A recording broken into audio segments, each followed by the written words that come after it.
Welcome to our discussion this evening of The Enchanted Castle by Edith Nesbit. So we'll start off this evening with our summary and our ratings. So I don't want to do too big of a summary, but in this book, we're set in the 1900s in England, early 1900s. And we have a few children that they can't go home from their school holidays because of ill family members. And so they're together over the holidays, and they find themselves on some sort of magical adventures that they're sort of wishing for something better than the typical summer, and they kind of find it, but it's not what they expect. So we'll go with that for now. What was how many stars do you give it, Anise? I give it 3.5. 3.5. Why? Yeah. I did like it, and I will be reading it again for school when it comes up in the school schedule. But I don't know that I would read it again just for my own sake. I found it a little bit slow to get into at the beginning, I think just because the language was so much denser than Half Magic. And so, yeah, that's what I think. Awesome. So I'm just going to go with 3.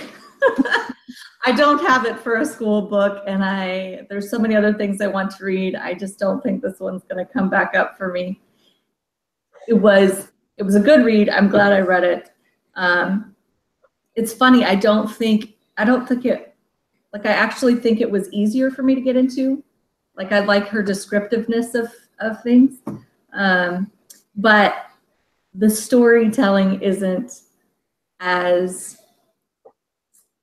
refined as what I would like, I guess. Mm-hmm. As far as something that I'm going to read over and over and over again. So. Do you think? Well, so I noticed that difference.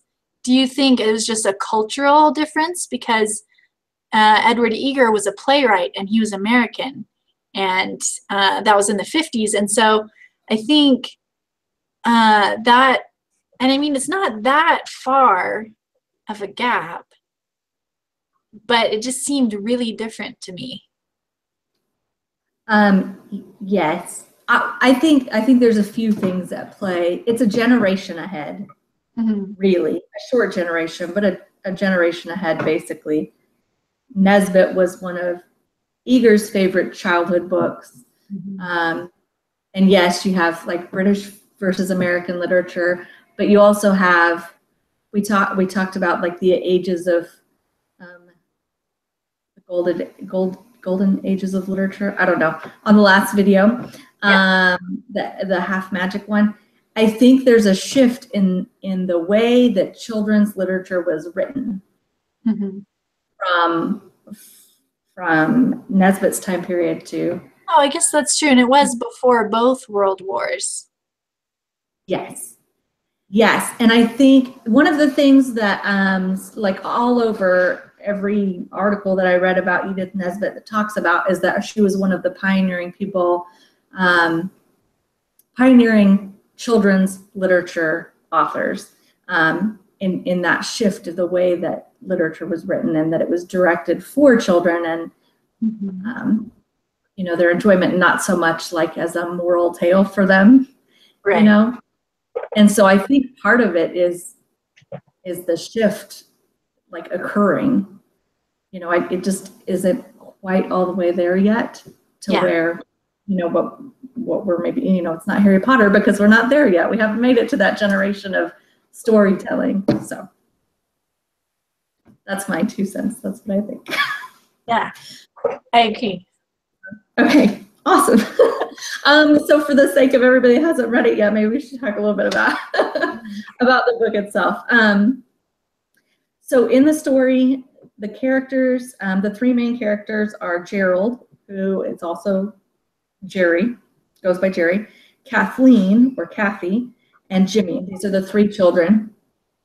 And Kathy goes to an all-girls school, and Jimmy and Gerald Gerald, Jerry go to an all-boys school.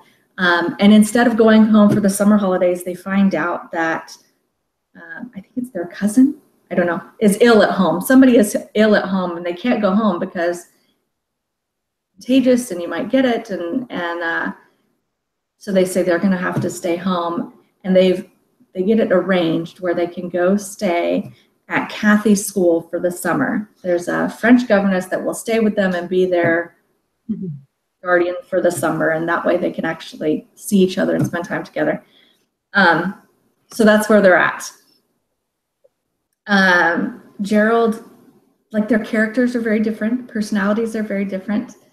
I think Gerald is very much, stop me if I'm wrong, like, I think he's very much the oldest child. Like, he tends to take the, like, I'm the boss approach to things. Yeah. I'll just say right now, I liked Gerald the best, and I am an oldest child. I found him the most relatable and the funniest, but I also saw how he was probably irritating the others. Like, but yeah, absolutely, like, probably more my personality too. Kathy, the poor middle one and the only girl at a time when girls were maybe, I don't know if less appreciated is the right word, but I'm gonna say we're just gonna go with that for now. She's learned how to, like, influence the situation for her benefit. She's learned how to kind of smooth over Jerry's ego a little bit when she needs things to go her way. You know, all these sort of things that I think younger siblings sometimes have to do with the older sibling if they, you know, they need things to work out. And then Jimmy is really kind of he's not a baby, but he's the baby of the group, and he has that personality. And he's always talking about food. Like, I don't have time for these adventures. I'm hungry. Like, and then we go on. They meet Mabel pretty early in the adventure. So the kids go out. They're walking and talking about how great it would be to have some sort of better adventures for the summer. And they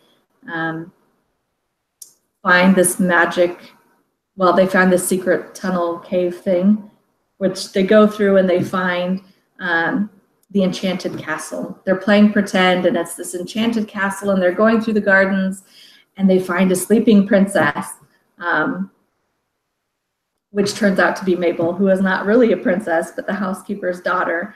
But she's happy to play along because she thinks, you know, it's great fun, and she shows them these secret jewels that are, you know, at the house that nobody knows about, and she tells them they're all magic. And this is when it gets good, because she says, and here's this ring, and it makes me invisible, and she puts it on and she disappears. But she freaks out at that point because it was all pretend, but she really disappears, right? So that's the start of, like, this series of adventures that they go on.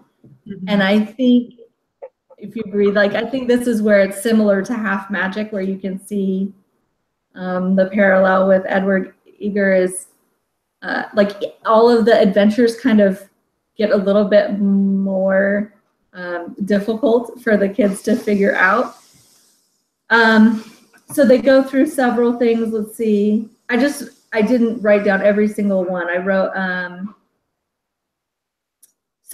Mabel's invisible, and then they have to figure out how to hide her, and how they make excuses. Her aunt is, you know, the housekeeper at this country estate, and how do they let the aunt know that she's gonna, you know, she's not gonna turn up for dinner or what? And then later on, they put on a play for the French governess and the maid at the school. And they have made all of these audience members out of coats and umbrellas and hockey sticks and whatever's laying around the house. They've made and they come to life. They wish that they come to life, and they do, which freaks everybody out. And then Gerald, being the oldest child, and the boy stands up and says, like, I'm going to be the brave one. And he deals with the, the situation. They have to figure out, like, what do you do with a whole group full of these terrifying sort of, puppet things that have come to life. Mm-hmm. And how do you figure that out as sort of a consequence when nobody believes in magic and you can't just go to your nearest grown-up and say, fix this. Mm-hmm. Later on, Mabel grows. She makes a wish and becomes giant and skinny, super tall and stretched out. I forget what they call it, but they compare it like to a funhouse mirror. Mm-hmm. That's not the word that it, she's like stretched out. She's stretched out. And what they're describing is like a funhouse mirror, but that's just not them. Anyway, so then they have to hide her because she's gigantic and she's starving. They have to get lunch, and how do you can eat and eat and eat and eat and eat, Later on, they have the statues of the garden come to life.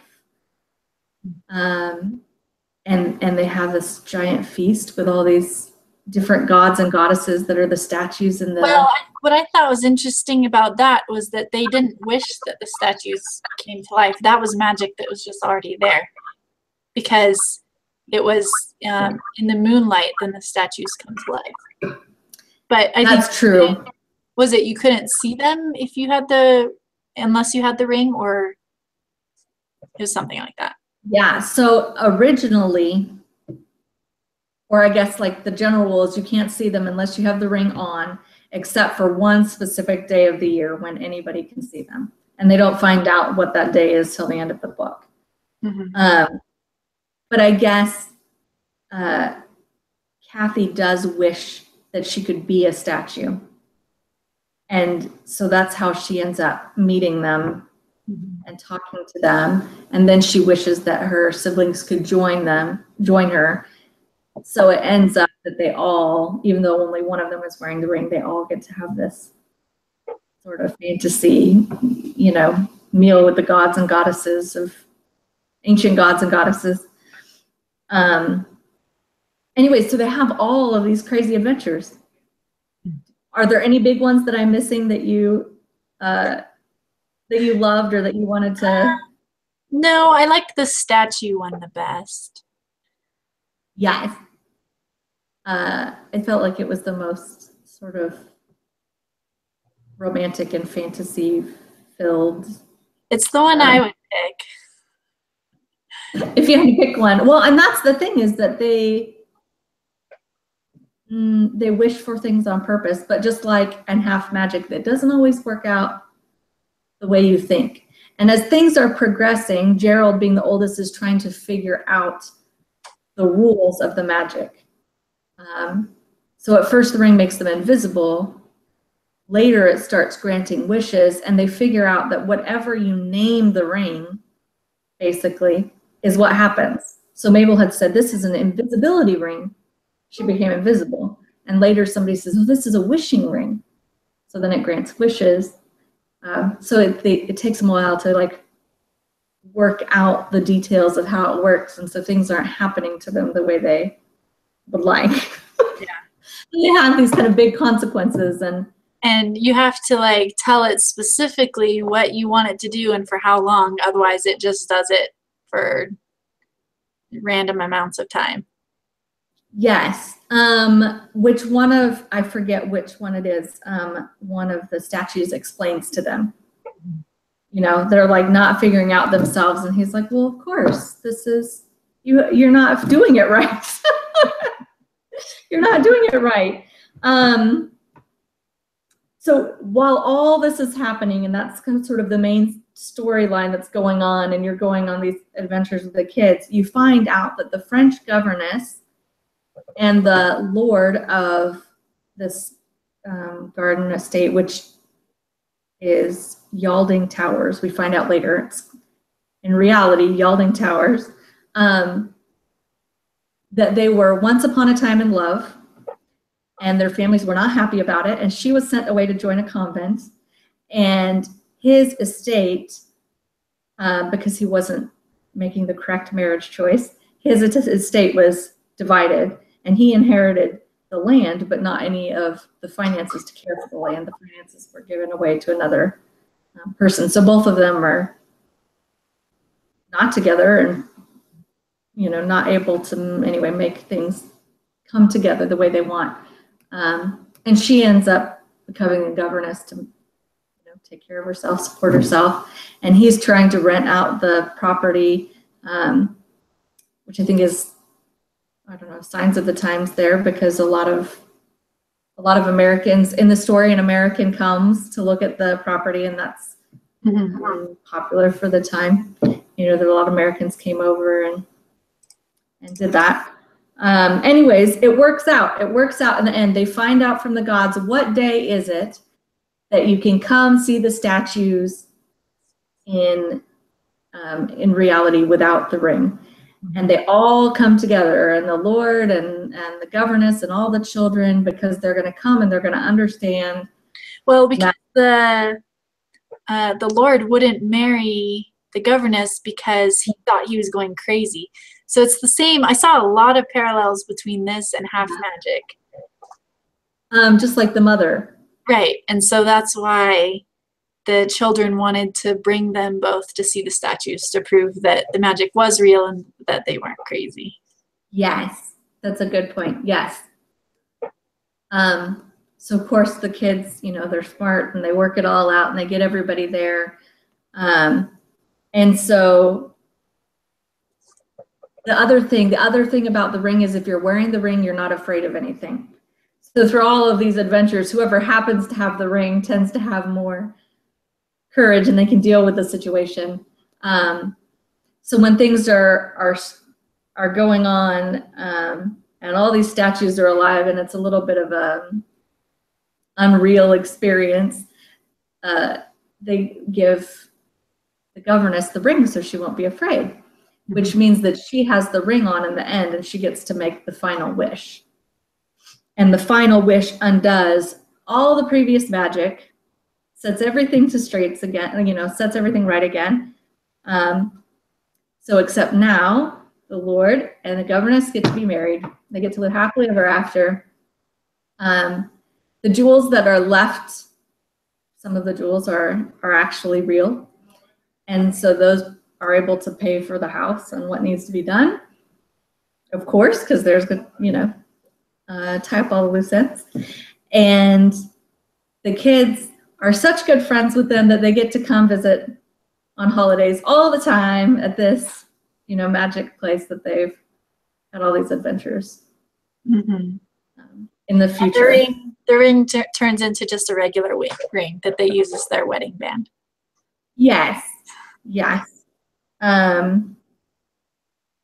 Yes. So I think that's like the short version, the shortish version of this. Are there any big events that I missed that you felt like you need to add? I did like when Jimmy wished that he was rich, and then instead of getting money, he was like old and rich, like as if he had worked his whole life to make all that money. Yeah. And he cranky and crotchety and went off with one of the puppet things that they made that came to life. They called them Ugly Wugglies. And so there's still one of those hanging around. And somehow, so we know how after we read the book, but in between the night when he came to life and the next morning, he at first they were just like animated versions of the coats and everything, all the random things. But the next morning he was like a real person. And it turns out that he had found, there was this hidden underground chamber that was on the estate. That was the Hall of Granted Wishes. And the Ugly Wuggly had found this hall and wished whatever he wished and turned into a real person. And so he goes off with Jimmy, the old Jimmy. What did she call him in the book? That which was Jimmy? Yes. So it was that. Like, she kept telling him that. And so they go off to London together because they're both businessmen now. And at the very end of the story, well, throughout the story, E. Nesbit is like speaking, like sometimes she speaks to the reader. And I noticed that Edward Eager did that too. And so at the very end, she's like, you can decide for yourself whether or not this story is true, but look at this that was in a London newspaper about the disappearance of a prominent businessman. And so this Ugly Wuggly's name, when he turned into a real person, was it U.W. Ugly? That was his name. And so it was just a newspaper article about how this businessman had been working late and disappeared, and the next morning they found this pile of hockey sticks and old coats in his office, and nobody knew what happened. And I thought that was very funny. Yes, a nice little bit of proof. Especially, I thought it was funny because earlier in the book, when she was addressing the reader, she said something about like, well, maybe you would be interested in knowing what happened to him in the end, but I don't really care. And then, of course, she, included that at the end, which was just kind of fun. So yes, and I left out the bit about the chamber under were contained. So apparently the ring has been in the family for years and years and years. And so it has kind of sort of like a visual record of all the wishes that they all have wished through the years. And yes, all of that sort of disappears when they make that final wish. So that's why a bunch of the jewels were suddenly gone, and several portions of the castle, like expansions and extra rooms and towers and stuff, were gone. Yes. Which was kind of fun too. Like there's sort of this discussion, I think, or this theme running through the book about fairness. And I kind of think that plays into that all those things that are not really fair kind of get taken away, including the people that didn't play by the real rules, and they didn't, they just used the magic to make things better for their lives.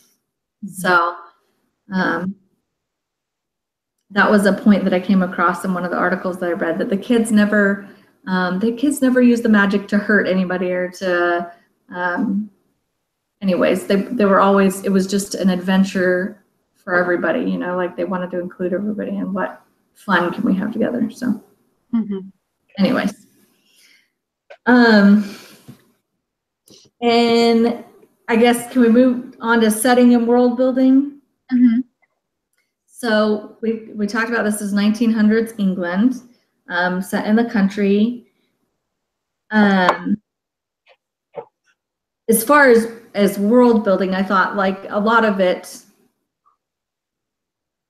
I know it was not intended for us as far as audience. It was intended, for pre-World War I children. But like there's so many details, things that you can still look up that are very concrete in the world things, like the maze, the garden that leads to the Yalding Towers. She talks about how it's like the Hampton Court maze, and you can look up, you can go online and you can look up what that design was like and what a big deal the Hampton Court maze was in its heyday. And anyway, so there's a lot of details grounding it into things that would have been really exciting to children in England at that time. And what sort of things, just their day-to-day life things that they liked and enjoyed. Well, there's one thing that I had to look up, which was the expression rum. And so they kept saying that. I was like, I'm not sure if that's good or bad. So I looked it up. And so the meaning of rum as an adjective in that time was meaning odd or strange or peculiar. And then I went back and reread those sentences. I was like, oh, that does make sense. Because so at first the Lord, when he comes, he's pretending to be just someone who works on the estate. Right. And so the children encounter him, and he had seen the Ugly Wugglies at this point, and he said that the children were the rummest kids he's ever met. And then Jerry says, "We are rum, but so would you be if," and then he just stops and says goodbye and leaves. Because he's not going to explain it, because he thinks that an adult will not understand or believe him. Right. Which is sort of accurate judgment, because Lord Yelding kind of freaks out later when he finds out about the magic. But yes, there were lots of things like that. Like something, I thought it was really fun from the perspective of an American who's lived in England for just a short time and only knows like this much of British culture, compared to somebody who, grew up there. There were lots of things that I knew, phrases that I knew, and then there were a lot of things that I didn't. And I thought it was really fun stopping and considering, like if I read an American novel from so long ago, how many things would have been familiar phrases that I would have understood, but I would have also known were old. You know what I mean? So there were a lot of things that I looked up. I wouldn't necessarily have needed to look them all up, like to understand what was going on, but I just thought it was fun to do that. And I downloaded the Kindle version this time, and I made tons of little like footnotes all throughout the book, and it was so fun to like see it all come together. So the other half of the world building, of course, is like the fantasy side of it, and I thought that worked really well, because you learn the rules of the magic world in the story at the same level and speed that the children do. So there's no sense of like something happening and you feeling like, hey, that's not right, it doesn't suit the world, like you do sometimes when you read a fantasy book and you feel like the author breaks their own rules. You don't have any of that, because you literally are finding out the rules of the world with the children. You agree? I do. The baby is crying, so I have to go grab the baby. Yes, absolutely. So for just general information, I found out there's been one adaptation that BBC did of the book to film, and it was in the 1970s. It's called The Enchanted Castle. And I looked and tried to find out when or where you could get a hold of it. It looks like the DVD has only ever been released in Australia. So for anybody that wants to, I didn't even know there was a video or a movie adaptation. Yeah, I just went to look because, why not? So it looks fun, but yeah, unless you live in Australia or look really hard. I found a little clip of it on YouTube. It was like 2 or 3 minutes long. It made me want to watch it. If you want to watch 2 minutes.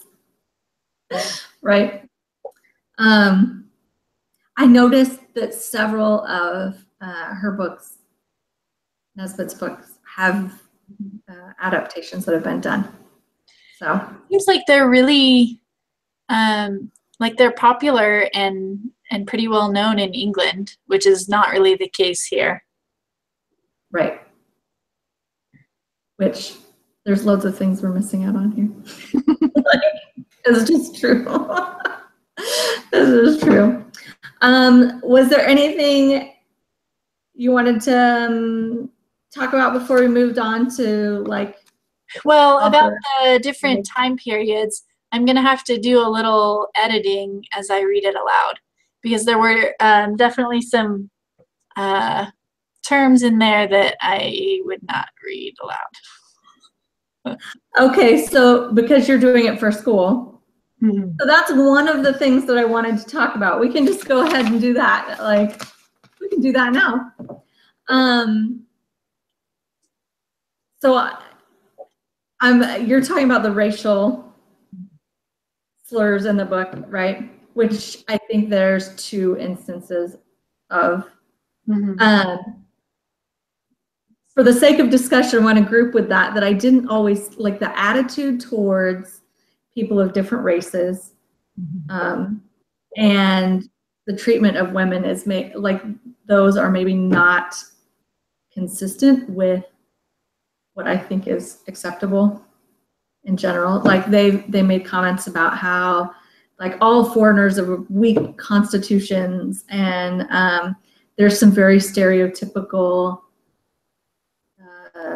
of that time, stereotypical. Do you think part of that is maybe, well, I mean, I am sure people from all cultures do it, but I noticed in Weird Sisters also there was a little bit of that too. Talking, or it might have been one of the other books that I read from that series, but at one point, Granny Weatherwax is talking about, they call them foreign, so foreign witches or whatever, and they're talking about how they have like weird food and whatever. Right. So yeah, I think there's an ideal that we'd like to live. That, like in general, a lot of people fall short of what the ideal. But then, so there were some things in there that I just felt like were maybe not as nice, like the women are portrayed a little bit weak. Like the governess is always crying and falling apart, and the maid is, like really dumb, and some things that I would like to see differently. But then there's some things that are just outright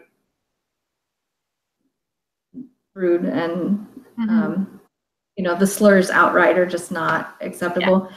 So the point of that, like the point of I don't know, what I wanted to ask was, or what we touched on before is, like, do you edit that? Like, I just want to throw that out there. Like, I've read both sides of that discussion. Like, you edit it? Do you read it as it is and I don't know, go from there, or do you edit it when you like pass it on to future generations? What do you think? I don't know, and I'm pretty sure this isn't in our reading list until 3rd grade. So there's still a couple of years before I'll be reading it aloud. So I have some time to think about it, I guess. Yeah, I didn't mean to put you like completely on the spot. No, I really don't know. My first instinct is to just not say it. So yeah. Yeah. So just for the sake of like throwing it out for discussion, like I've seen discussions on both sides. I've seen articles about editing books for content or for either racial slurs or language or depiction of people. The one I can think of off the top of my head was like the Hardy Boys series. But there are different ones like that where they've either gotten permission from the author or the authors rewrote it themselves, or in some cases the authors passed away and then they've estate, whatever, they've rewritten, and then the newer published versions are not consistent with the original versions, but they're nicer. They're more politically correct, but they're nicer. They're kinder to people, And then there's this other side of the argument that that we have something to learn from saying this is where we were and this is where we are now. And that you can read it and you can say this is what history was like, and then we can teach, like if you read it with your children that way, then you can say, and this is not an acceptable thing, and we would never, ever, ever say that. Mm-hmm. It was normal at that time, or it was common, or whatever it was from that case. We would not ever say that. Right, and it's in the story, I did notice that it wasn't like used as an insult or anything like that. It was, I guess, more of a descriptive term, but oh, I was just thinking of something else and then I forgot.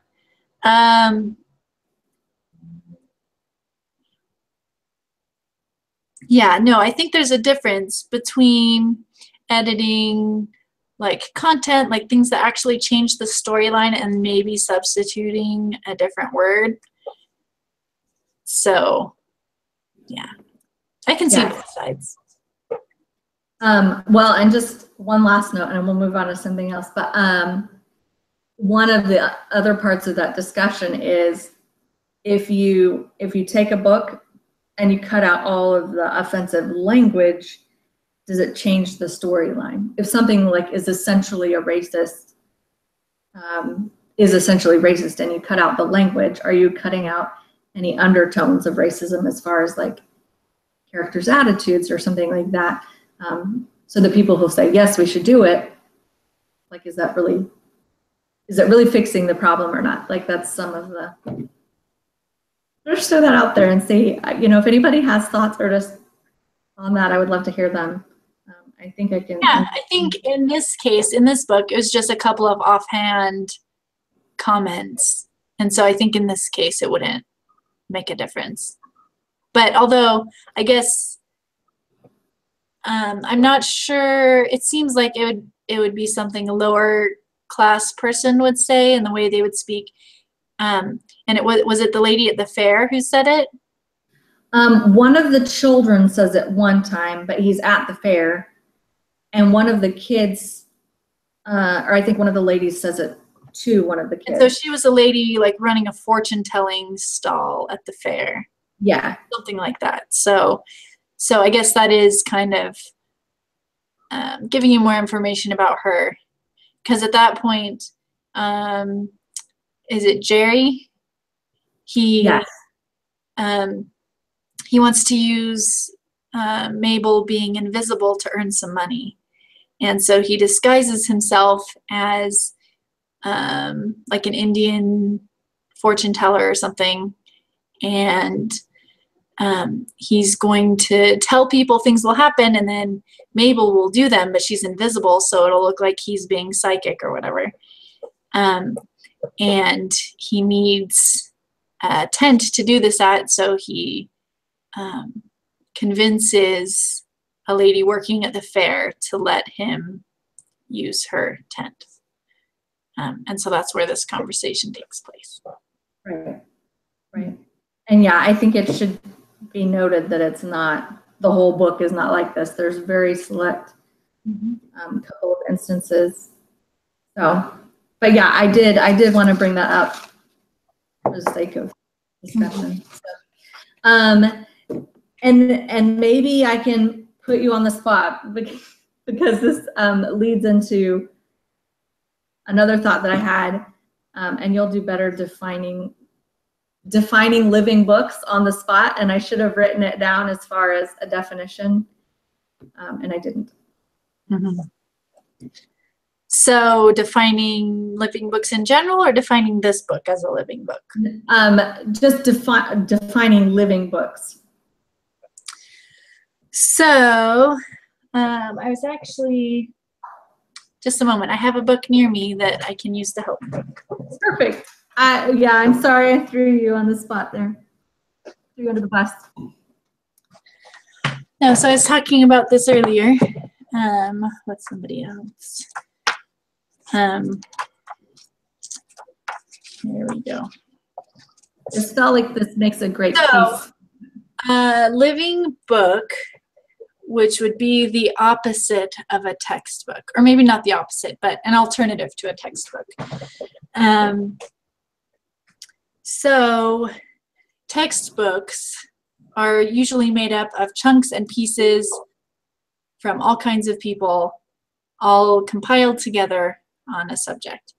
And so a living book would be a first-hand source, like a complete text from one person who is knowledgeable about something.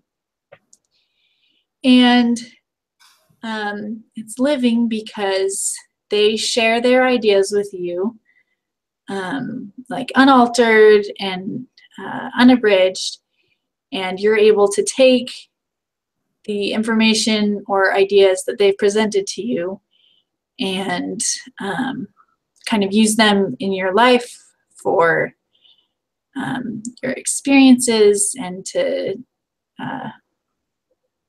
learn and to grow and those sorts of things. Thanks. You did that beautifully. And living books do not have to be nonfiction. Right. Right.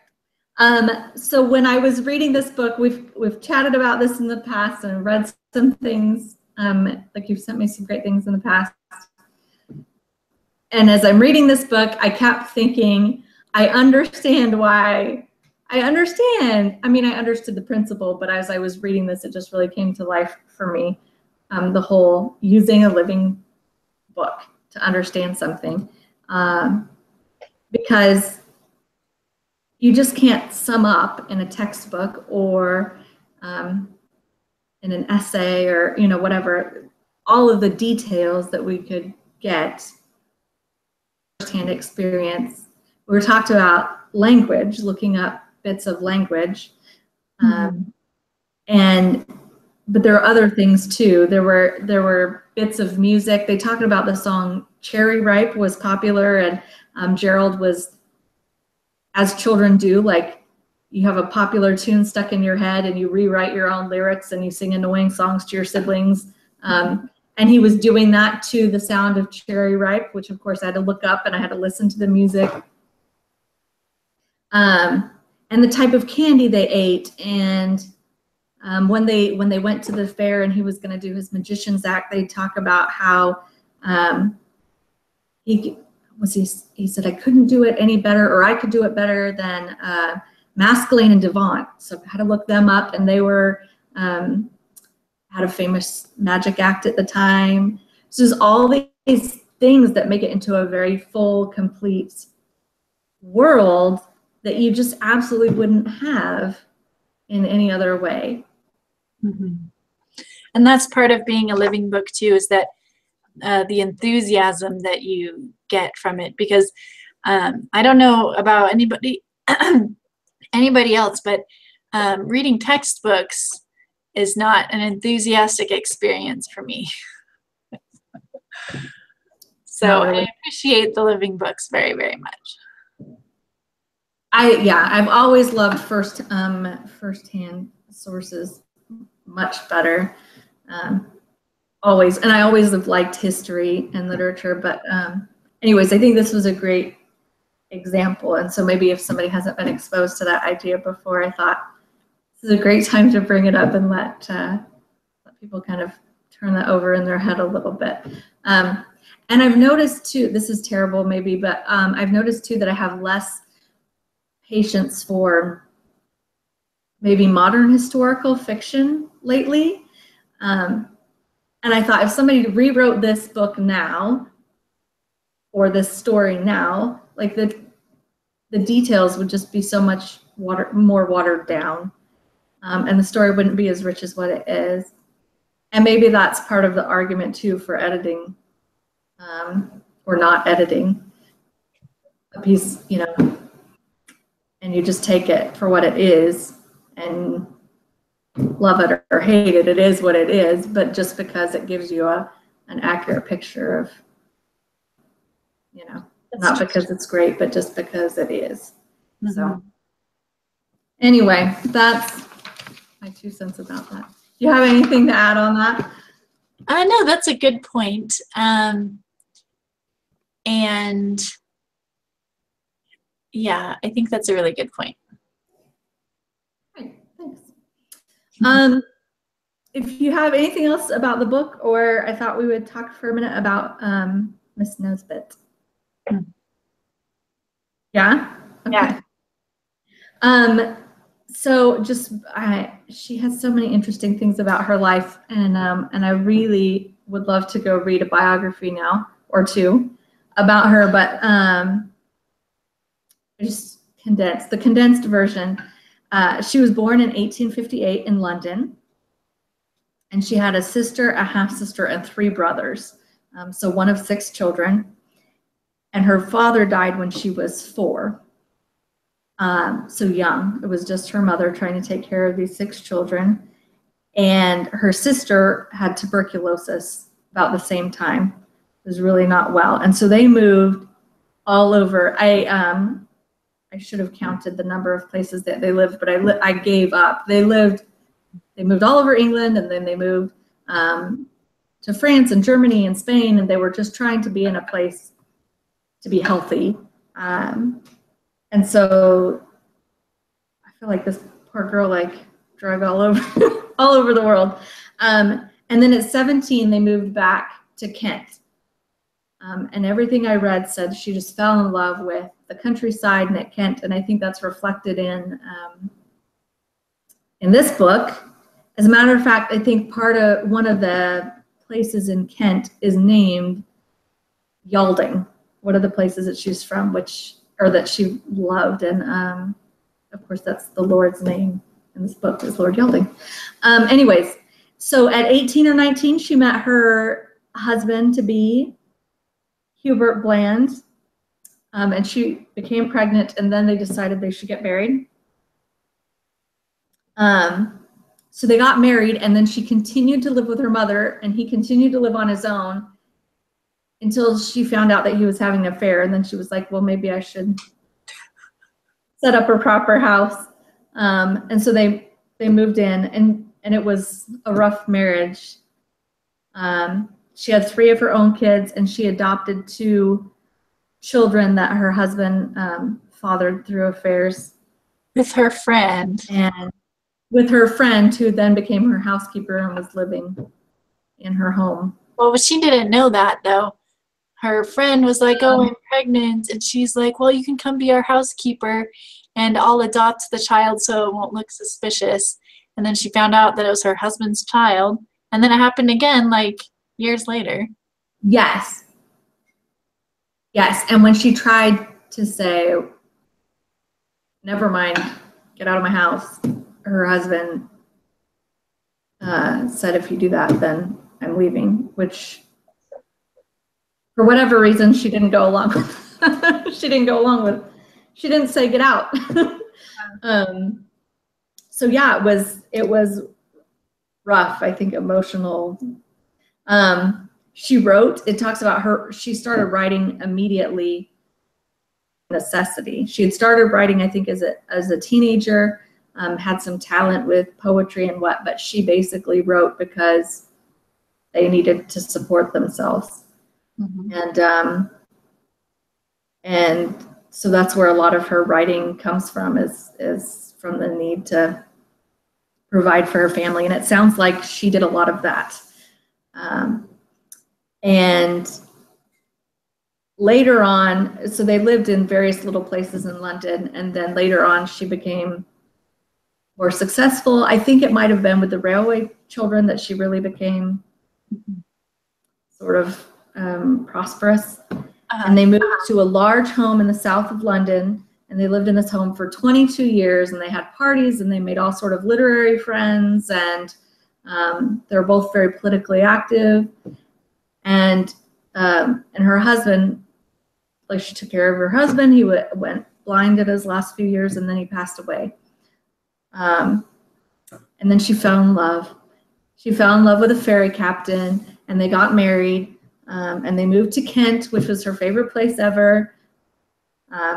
She passed away of lung cancer in 1924. She wrote all the way to her last days, but she finally was with somebody that cared about her and took care of her. I say all of that without saying that her and her first husband, Hubert Bland, helped to form the Fabian Society, which was or is, because it's still a thing. It's for the democratic advancement of socialist ideals, and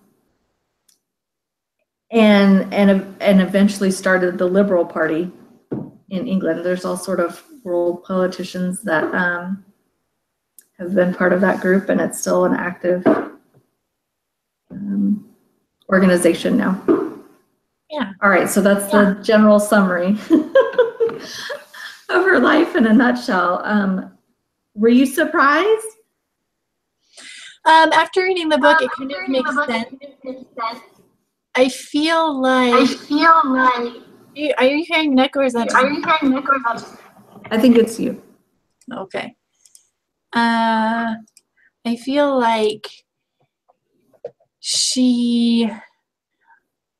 Well, so maybe I'll ask you this. So, Okay. do you think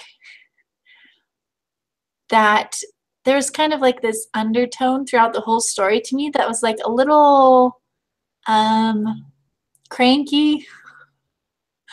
Do you think that's just how British kids were in her experience, or was that her kind of releasing some crankiness? I don't think the kids were necessarily cranky. I think there's a lot of like sibling, I don't want to say rivalry, but there's a lot of, like, I think accurate sibling interaction. And maybe it's just the type of family that you're from. So I feel like it was a fair sort of description. I do feel like there's an undercurrent of sort of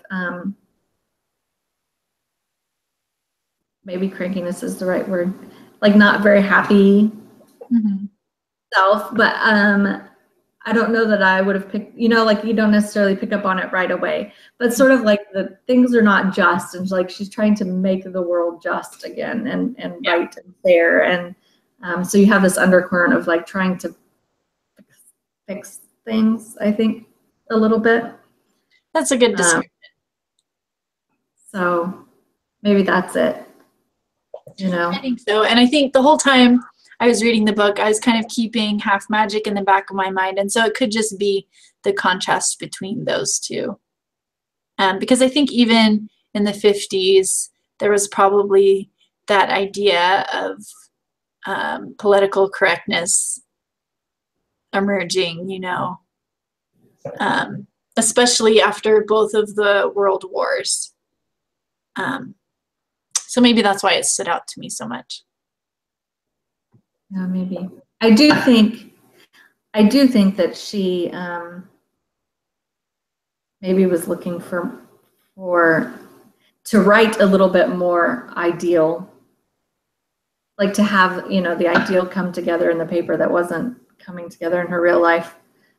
And I don't remember which book it was. I had read that, so her son Fabian, who was named after the Fabian Society, passed away, I want to say when he was around 10, from complications with a tonsillectomy.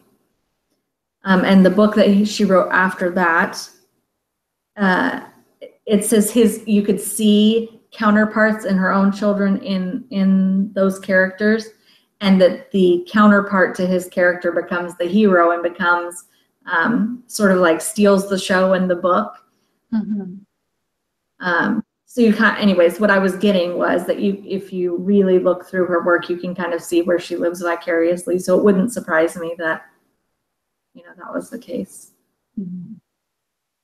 But how many escapes are there in England at that time? That's true. For a woman, anywhere at that time, not very many. No. So if you can escape on the paper, you take it. So I thought it was really interesting that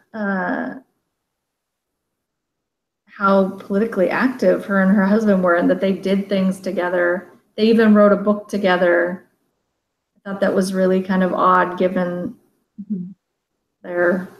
Well, and I read in one article, one of her children, so also belonging to this society at the same time as them, were some other authors, including H.G. Wells, who their daughter like tried to run off with.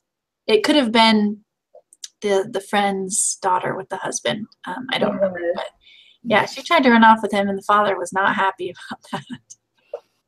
Yeah, I think her name is Rosamund. Rosamund. I think it anyway.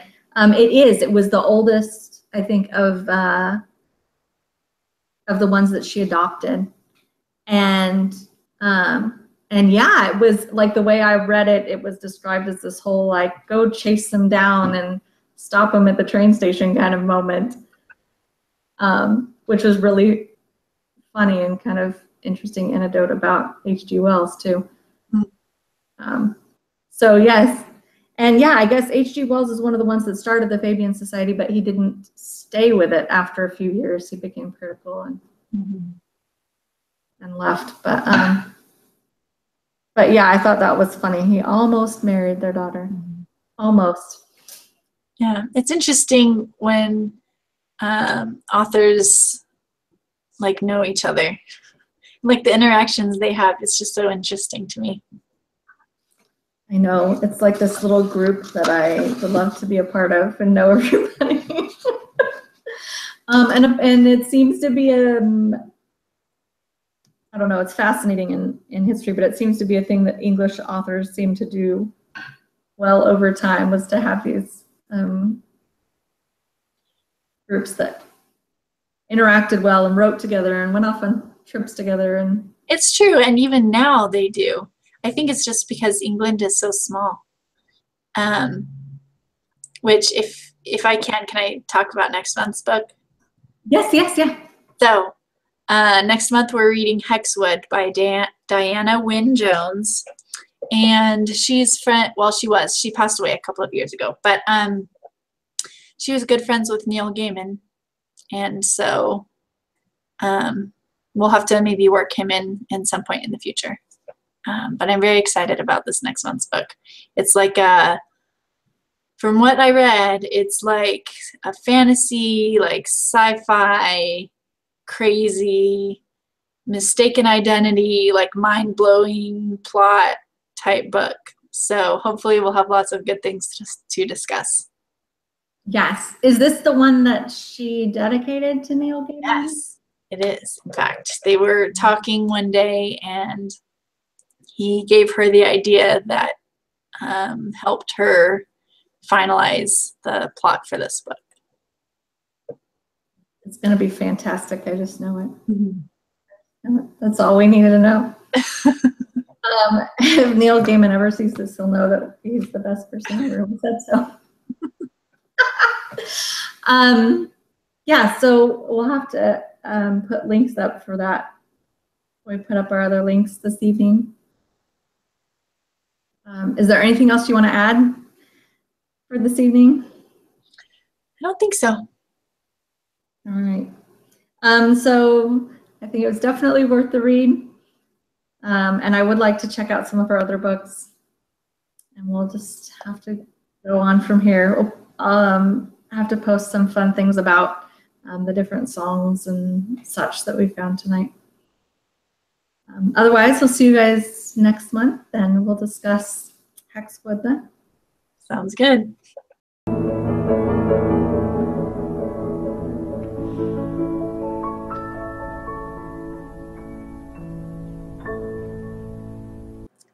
Thanks for watching our discussion of The Enchanted Castle.